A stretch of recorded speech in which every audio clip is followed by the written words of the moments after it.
I hear the ancestors calling. Do you know who you are or where you come from? I hear your mama. They say and know your roots. Know your roots.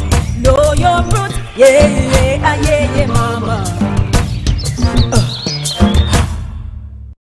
Hello Roots family, it's your girl Etiang Laura, and we're here chilling at Grand Global Hotel, and we are with this is Mr. Bihogo, by the way. So storytelling was a thing in the old days, and some of us had opportunities to have that with our mamas. I remember my mom told me about her story of how, you know, she used to tell me do not sweep the house at night, and I was very curious. So one time I got the broom and actually swept the house. She said, let me tell you something. She sat me down and she was like, don't sweep the house at night. So I was like, why? She was like, apparently if you sweep the house, you invite bad luck into the house and stuff like that, which I don't believe. The other story she told me that they when people pass away, they bury them with needles.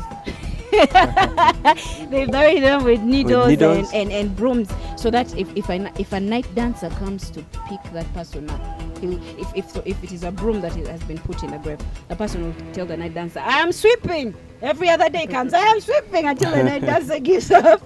Or if it's a needle, it will tell the night dancer, or she will tell the night dancer, you know, I'm still sewing my clothes, wait. So the night dancer won't eat that person. You know? So those are some of the stories we were told when we were young. I don't know what it is today. Let me find out from my guys here. Hi guys. Hello. So what stories did you hear from your family? Did you get any storytelling? Yeah, I did. Basically, I've grown up in Uganda, so the obvious story you hear about is Wakaina, the wise rabbit. There's one I remember when he was a partner to a hyena. You know, hyenas are always greedy and they always want to eat something. So they were too hungry, and each one brought an idea of eating their mom. Ah. So hyena was like, who should we eat first, your mom or my mom? Then hyena was like, let's eat my mom first, then we shall eat yours last. So they attack hyena's mom, chop him up, eat him up. Then after a while it was rabbit's turn. Rabbit is one of the wisest people I think everyone would know about. Decided to tell hyena to close his eyes, and he put a large stone on fire. It became red hot, almost as metal. So just told him, open your mouth, and just dropped the stone in the guy's mouth. So basically it was a win-win for him. He had food and yes. Hey, how about you guys? What stories did you get in your time? My grandmother used to tell me some stories. I don't know whether you know this game called Omweso. Omweso, yes. Omweso. So she would tell us that if you play that game at night, there was some animal in our language, because I'm a Kumam, it's called a diek. She would tell us a diek would come and it would make you pick each seed. You take it to the lake, come back again, take until they're all done. So basically, she was trying to tell us not to be playing that game at night. My mother, she used to tell us about certain things that she just didn't want as children to be going to do certain things that would cause some problems to us. For example, she used to tell us when it's raining, you're not supposed to go and play in the rain. Why? It will give you malaria. Basically, we all know currently that malaria, rain doesn't cause malaria. Do you think you can get malaria in the rain? No. No. Yeah. My dad told me about, okay, people call it a tooth fairy, but he told me it's about a rat. Okay, so when my first tooth fell out, he told me, you know what, get your tooth, wrap it in a newspaper very well, and hide it behind the pot. So I was like, okay. So I was like, well, why should I leave a rat, to get my tooth? He's like, no, it's going to give you money. The rat gives money. Really? So I was like, okay, no problem. Because I used to love Reham biscuits at that time. Eh? Yeah, so I was like, let me get money to buy Reham biscuits. So so I hid my tooth behind the pot. Day one, I went and checked nothing. Day two. Day three told me, hey Laura, I was playing. Hey Laura, come.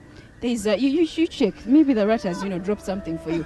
So I found the newspaper rolled in a different way, very round and nice. So I went and opened slowly. I see a blue note. You remember those notes? Those blue notes of 200 shillings. 100 shillings. That's what you guys. I danced almost the whole day. But let me ask you guys, what do you think? Like you guys in this iteration, what kind of stories do you think you're going to be telling your kids? Are you going to talk about PlayStations and stuff? PlayStations are good because we are advancing in the way we live. Technology is taking over. At least if I can't tell them a story and I don't have time to be with my kids, at least I'll get a movie that I'll learn from. Are you a dad, any of you? Do you have kids? He's a dad, eh? Yeah. He's trying to deny his baby. But what kind of story would you tell your kids, man? Me basically, I can cook a story. I can forge a story and tell them. These guys want to forge stories. Okay, that's another strategy. Yeah, it's so good. For example, I can say, my time at campus, life was hard. Even Mzee used to struggle to hustle to get tuition. So I had to go and work hard, knowing where I come from. There is no money. Though it's not the current situation, but I would tell them such that they work hard, knowing what it's not easy to get money. In this generation, there are so many things happening with this technology. You'll find that there are certain things you want to teach your child. Your child has already gone through internet and read through everything. The child is already knowing everything. So at one point, I would go with these two ideas. Concocting one story, and then maybe learning from the books you have read, the movies.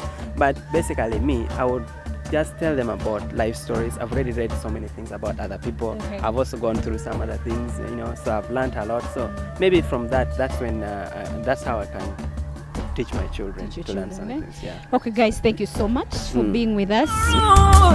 Know your roots, yeah, mama.